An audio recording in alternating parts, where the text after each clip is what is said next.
설교를 간단하게 요약 정리해서 세 가지만 여러분들에게 전달하고자 합니다. 한번 따라해 주시기 바랍니다. 오늘 내가 나와 함께 낙원에 있으리라. 오늘은 예수님의 십자가의 고난을 되새기는 고난 주간입니다. 주님께서 어린 나귀를 타시고 예루살렘에 입성하실 때에 많은 사람들이 종려나무 가지를 흔들며 호산나 다윗의 자손이여 하면서 주님의 입성을 맞이했습니다. 그래서 우리는 오늘을 종려주일이라고 부르기도 합니다.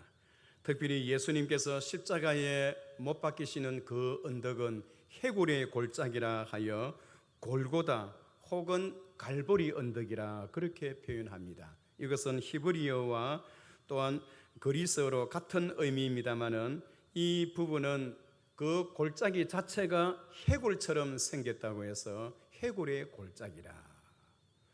제가 예루살렘을 한번 방문한 적이 있는데요, 예수님께서 십자가를 지실 때에 그곳에서 빌라도의 법정에서 골고다 언덕까지 해골의 골짜기까지 올라가는 그 거리가 몇 메다가 되느냐 하니까 800m나 돼요. 예수님은 그 800m 되는 그 거리를 십자가를 지시고 14번이나 넘어지시고 또 넘어지시면서 마침내 그 십자가를 지시게 되셨던 겁니다. 저는 침묵을 지키면서 허밍을 하면서 예수 나를 위하여 십자가를 질 때 찬송가 144장을 허밍을 하면서 아무 소리 하지 아니하고 그 800m의 오솔길을 따라서 올라가 본 적이 있어요. 얼마나 감동스럽고 2000년 전에 이 땅에 오셨던 하나님의 아들이 걸어갔었던 그 길을 나도 걸어갈 수 있구나라는 그것을 볼 때 얼마나 기쁘고 얼마나 감동스러운지 몰라요. 여러분, 주님이 십자가를 지실 때 그곳에는 십자가 3개가 놓여져 있습니다. 첫 번째는 어떤 십자가인가요? 자기의 죄값으로 멸망한 십자가가 있었습니다. 자기가 죄를 지었지만은 자기의 죄를 자기 스스로가 지는 그런 십자가예요. 이 땅에 대부분의 많은 사람들이 자기가 지었던 죄를 자기가 감당할 수밖에 없는 자기의 죽음의 십자가를 질 수밖에 없는 것이 우리 인생의 운명이요, 우리 인생의 모습이 그러합니다. 그 사람은 자기가 지었던 죄 때문에 자기가 심판을 당하고 멸망을 당하는 거예요. 두 번째는 어떠한 십자가가 있나요? 죄를 지었지만은 하나님 앞에 회개하여 구원받은 십자가가 있다라는 것입니다.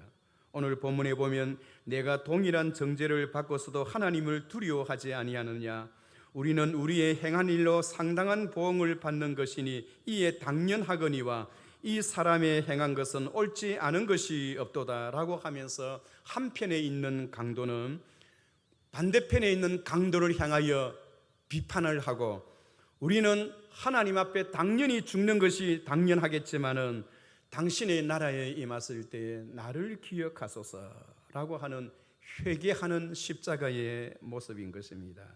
사랑하는 성도 여러분, 하나님은 지금도 이러한 사람을 찾고 계시는 거예요. 하나님이 찾으시는 사람은 죄인이 아니라 의인을 찾으시는 것이 아니라 죄는 지었지만은 하나님 앞에 회개하는 심령, 주님을 가까이 해야겠다는 심령, 주님의 은혜를 사모하는 이러한 영혼을 주님은 지금도 찾아 계시는 겁니다. 오늘 내가 나와 함께 낙원에 있으리라.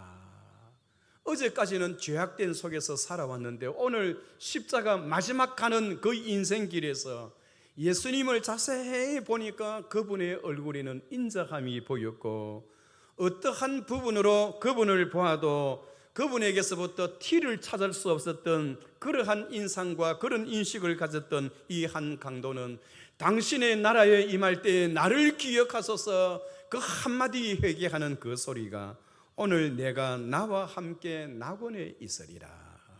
사랑하는 성도 여러분, 오늘 우리 주님은 이 세상에 오신 것이 의인을 부르러 온 것이 아니요 죄인을 불러 회개시키기 위해서 이 땅에 오셨다는 사실을 여러분 기억하시기 바랍니다.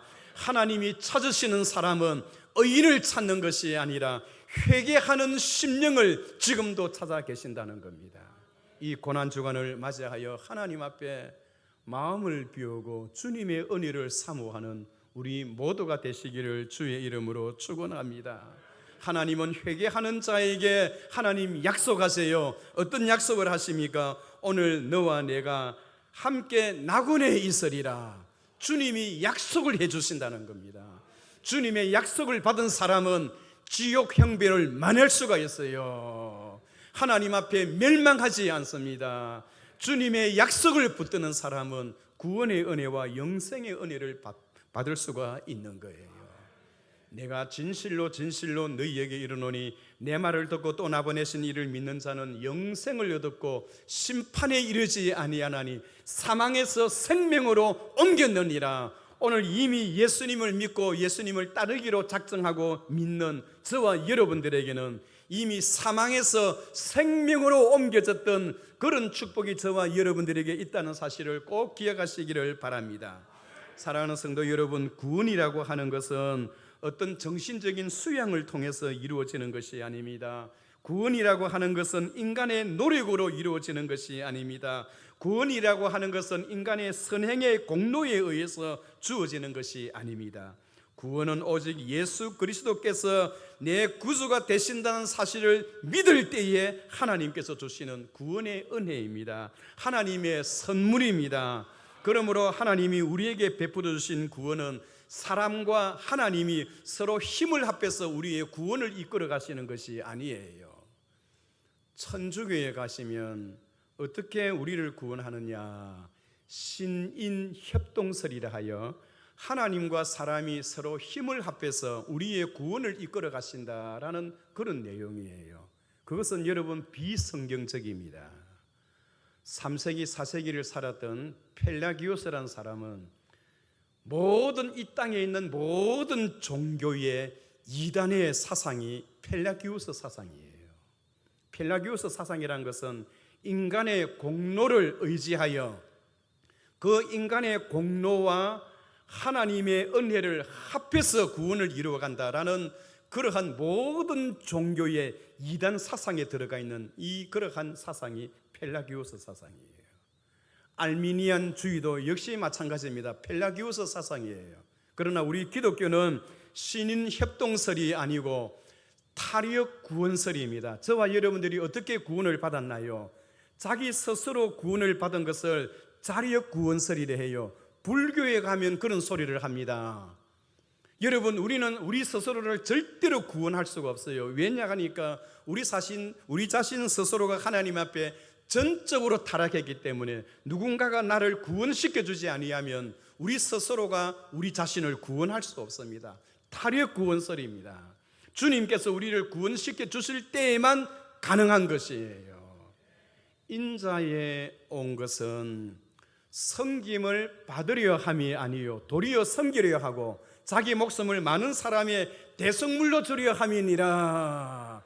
주님이 이 땅에 오신 그 목적이 의인을 부르러 오신 것이 아니고 우리 죄인을 부르러서 회개시키기 위해서 오셨대요. 그러므로 저와 여러분들의 전적인 구원은 하나님의 손에 달려있고 하나님의 구원의 은혜라는 사실을 우리는 꼭 기억하시기를 주의 이름으로 축원합니다. 그렇다면 세 번째로 생각할 수 있는 것이 주님의 십자가예요. 주님의 십자가는 남을 대신하여 죽은 십자가의 그 모습을 이야기를 하는 것입니다.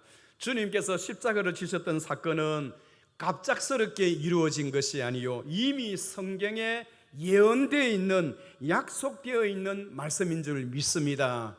로마서 1장 1절에 보면 예수 그리스도의 종 바울은 사도로 부르심을 받아 하나님의 복음을 위하여 택정함을 입었으니 이 복음은 하나님이 선지자들을 통하여 그 아들에 관하여 성경에 미리 약속하신 것이라. 예수님의 십자가의 사건은 갑자기 이루어진 것이 아니고 성경에 미리 약속되어진 것이래요. 그가 찔림은 우리의 허물을 인함이요 그가 상함은 우리의 죄악을 인함이라. 그가 징계를 받음으로 우리가 평화를 누리고 그가 채찍에 맞음으로 우리가 나음을 입었도다. 우리는 다 양 같아서 그릇 행하여 각기 제 길로 갔거늘 여호와께서는 우리 무리의 죄악을 그에게 담당시키셨도다. 그가 곤욕 중에 고통 중에 있을 때에도 입을 열지 아니하였으며 마치 도수장으로 끌려가는 어린 양과 틀 깎는 자 앞에 잠잠한 양같이 그 입을 열지 아니하였도다. 예수님께서 이 땅에 태어나시기 전 700년 전에 예수님이 어떻게 십자가를 지시게 될 것인가를 성경에 미리 약속해 놓으시고 성경에 약속하신 대로 주님께서 그 길을 걸어가셨다는 겁니다. 그러므로 사랑하는 성도 여러분, 예수님의 십자가의 사건은 우리들에게 세 가지의 사건을 인식시켜 줍니다. 첫 번째는 주님의 십자가의 죽으심은 우리를 대속하기 위한 대속적인 죽음이라는 사실을 여러분 기억하시기 바랍니다. 로마의 실정법을 어겨서 주님이 사형을 당한 것이 아니고 저와 여러분들을 위한 대속적인 죽음이라는 사실을 우리는 믿어야 합니다. 두 번째는 주님의 십자가의 그 사건은 희생적인 죽음이에요. 주님 자신이 자신의 목숨을 우리에게 내어놓고 우리를 대신하여 우리를 위하여 희생하는 희생적인 죽음인 것입니다. 세 번째로 주님의 그 죽으심은 하나님의 아가파적인 그런 죽음이에요. 부모가 자식을 위해서 대신 죽는 그런 부모의 그 심정, 하나님의 그 사랑의 그 죽음의 심정이 이 십자가에 달려 있는 것입니다. 여러분, 하나님이 우리를 사랑하시되 우리를 사랑하시는 최고의 극대적인 사랑의 표현이 무엇인가요? 그것이 바로 십자가의 사랑입니다. 그 십자가는 하나님이 우리를 사랑하시는 최고의 십자가의 그러한 사랑의 표현이라는 사실을 우리는 기억해야 합니다. 우리가 아직 죄인 되었을 때에 그리스도께서 우리를 위하여 죽으심으로 하나님께서 우리에게 대한 자기의 사랑을 확증하셨느니라. 언제 그렇다는 것입니까? 우리가 아직 죄인 되었을 때에. 우리가 혹시 여러분 세종대왕을 위해서 죽겠고 이순신 장군을 위해서 내가 대신 죽겠다 하는 사람도 없겠지만은 혹시나 그런 사람도 있을 수가 있어요. 그러나 교도소를 매일같이 밥 먹다시피 들락날락거리고 사람을 죽이고 내일 모레 사형 언도를 받을 그 죄수를 위해서 내가 대신 죽겠다는 사람이 있는가요? 그런 사람은 없어요. 그런데 우리 하나님은 저와 여러분들이 이미 하나님의 심판대에서 사형 언도를 받았는데도 불구하고 저와 여러분들을 대신해서 죽겠다고 나섰던 하나님의 이 무한한 하나님의 이 사랑, 오늘 이 사랑이 저와 여러분들의 심령 속에 차고 넘치기를 주의 이름으로 축원합니다. 종교개혁자에 있던 루터는 말하기를 빨래를 짜면 물이 나오지만은 성경을 짜면 피가 나온다. 구약을 짜면 짐승의 피가 나오고 신약을 짜면 예수님의 피가 나온다라는 그런 위대한 말을 한 적이 있습니다. 하나님이 우리를 사랑하시는 사랑의 최고의 극치의 행동이 무엇인가요? 그것이 바로 십자가의 사건입니다. 한 주간을 하나님 앞에 보내면서 하나님의 사랑의 극치가 되는 이 십자가를 생각하고 한 주간 동안도 주님과 함께 고난의 자리에 동참하는 우리 모두가 되시기를 주의 이름으로 축원합니다.